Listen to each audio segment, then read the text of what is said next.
up a little bit, come back, try and get more questions, but I'm sure people here have things to say or things to ask, or other things to do. Would anybody like to ask a question? Yes.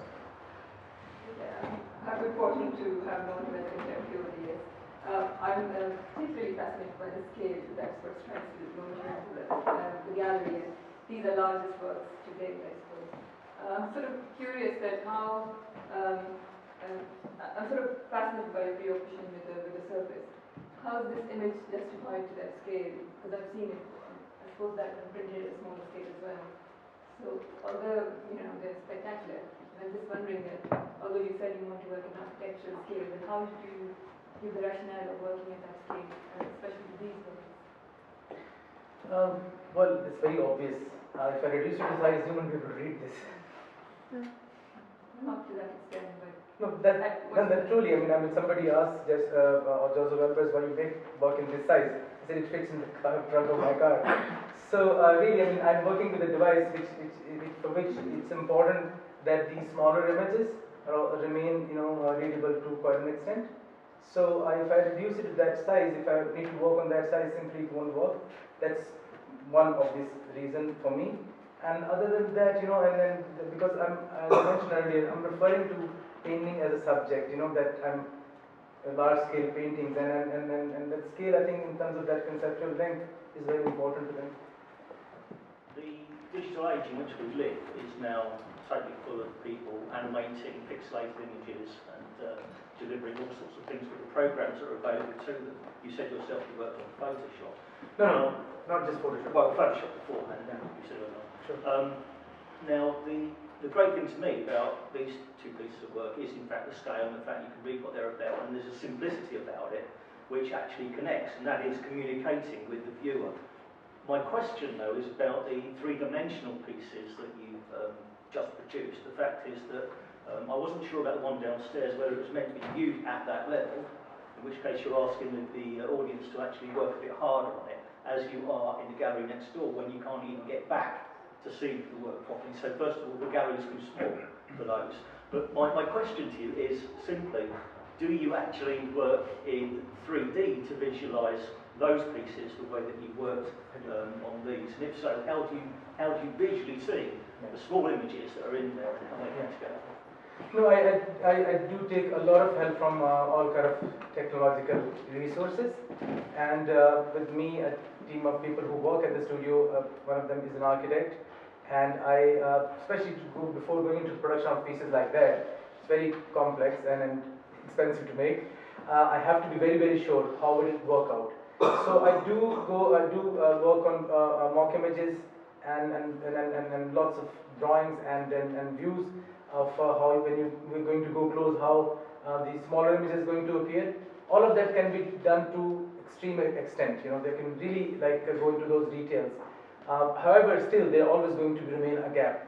About the decision whether how far the depth should have been, that's a decision I worked on for a long time.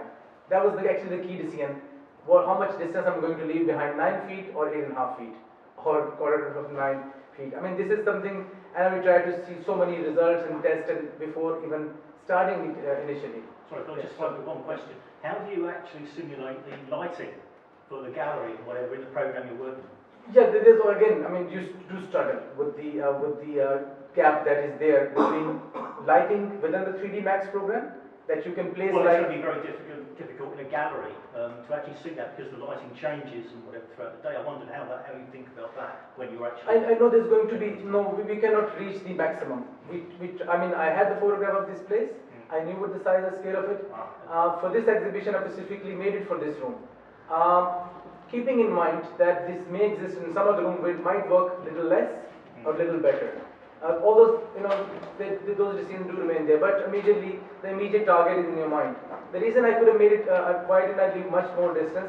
This was a conscious decision that if I had made it a bit smaller, it would not have worked for me. I wanted it to be as compared to a similar work from the same series. I don't know if you've seen the Cube, which you can actually surround and walk around. This one, I particularly wanted to be a bit overwhelming in size so that it begs for to be accepted as a huge chunk of a high-rise building taken out of the context and just forcefully stacked into a corner of the gallery space. That kind of screaming from that piece I needed. It was a compromise though. How much of the readability of the skyline do I want? What I experienced, I'll be honest with you, in the 3D Max program, the readability of the skyline, maybe 10% more than this. It turned out to be 10% less if you really want to go in technical details. But as a large, it works for me. It is close to what I actually wanted. Just wanted to ask you quickly, it seems like the content of both of these two works is largely advertising from particularly geography of the city. Are you particularly interested in the language of advertising, or did you find it to be a convenient cultural Well, definitely advertising is part of these two works in one sense. However, I have excluded images from advertisement images which have to do with images, visual images, and they're mostly text, whether taken from the billboards, just focusing on the text, and as well as the name of the businesses, as we see small boards in India and Pakistan at the top of the well, over here as well. Mostly it consists of those kind of signs, and which do have an aspect to do with advertisement, that they are selling something. You know, if it's a stationery mart or welding store or laundry works and that kind of text. But it's not so much of those copywriting things that we see on billboards. That if you buy this, your life, you will guarantee, you know, pleasurable life or whatever. It's not that. It's mostly names and text and some graffiti as well. You know, don't be next to this wall or stuff like that, and some kind of warning or something. More the aesthetic of text than it is the advertising. Yes, one aesthetic of text, and then text has a lot more to say than just the calligraphy aspect of it. For example, the language, most of the text that you see is in Urdu script, and the rest is in English, because that is part of our life over there. But the Urdu text that you see, most of it, more than half of it at least, is actually transliteration. This is not Urdu words written in Urdu script. They are English words written in Urdu, as I explained earlier. The laundry box or welding store or gym or whatever. So, and there's a whole history the way with this text, and it's, all other meaning are embedded, I hope, with so much that text tells about that city as is in an archival. In a way, it becomes an archival record of a time or of a place in one sense, and how that place relate to elsewhere. Because I don't believe that even if one is taking culturally specific imagery, it doesn't end there. It's not isolated. It's about that relationship of with the time, with the regions. Thank you. Did you say, I don't know if you did say this, but is this a depiction of the images in one city and this is a different city, or No. It's actually the same library of images, and they've not been repeated within one image, but the same library has been repeated over there. Thank you. And except that in that work, apart from the obvious difference, it appears to be more archival, archival in the sense that it is as if the classification and categorization have been done on some basis, and over here it's more, as Jemima said, that it has the depersonalized grid, and yet it has the organic structure to it. Thank you. I had a question just relating to your interest in taking on the architectural scale, and going back to one of my favorite works of yours, in my biased view, See-Through, Right. where you really take on the scale of the city.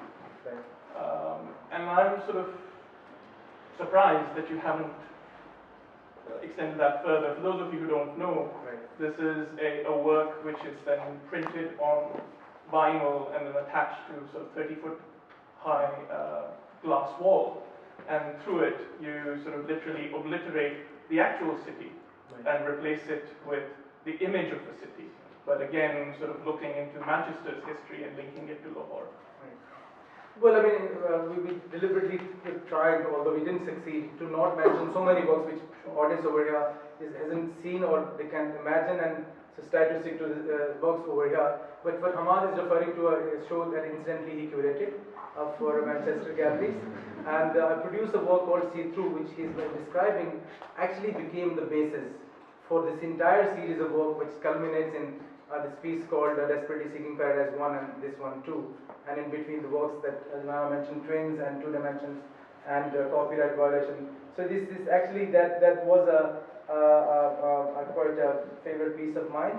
I just didn't want to repeat it in that sense, and it has been, the idea has evolved since then, and has assimilated lots of other things on the way, and I guess resulted into this thing. And whether that still remains more stronger than this one, that's for something you to decide. But this takes on, Please. This goes into, I mean, the first time you showed work like this at the National Art Gallery, Yeah. in Islamabad, Yes. you sort of had that reference of Zahoor's fish. Right. Yeah. So to me, this is very different. Yes, of course, it takes aspects of that, Yeah. but it's getting you out into space. Yeah. Where that one was much more about perception. Yeah. But this work does rely heavily on that piece, and initially the Zahoor's large fish piece was inspiration, but now that it has gone further beyond with the experience of some other works in between. Yes, it's I hope it has evolved since then. Does that answer your question? No, we'll pick it up again. No, please rephrase your question. No, I was just, that scale of those glass walls, and if you look at the cities that you've been working in, so you worked in Dubai, you worked in Taipei, you worked in, sort of New York and here, there is this sort of this vastness, this idea of reaching skyward, which you played with. Right. Whereas that working with that medium of the see-through glass Right. allows you to actually intervene into the fabric of the city. Right. Whereas these works are largely, sort of for gallery, for white cube space. Right. And I was just intrigued as to Well, that why you piece haven't. was in our white cube space as well. But yeah, it brings the view outside into the gallery in that sense. I just didn't want to repeat that over here. I think it just didn't think of that it would work over here in that fashion. That was a moment that it spontaneously occurred to me to interact and respond to that site in that fashion.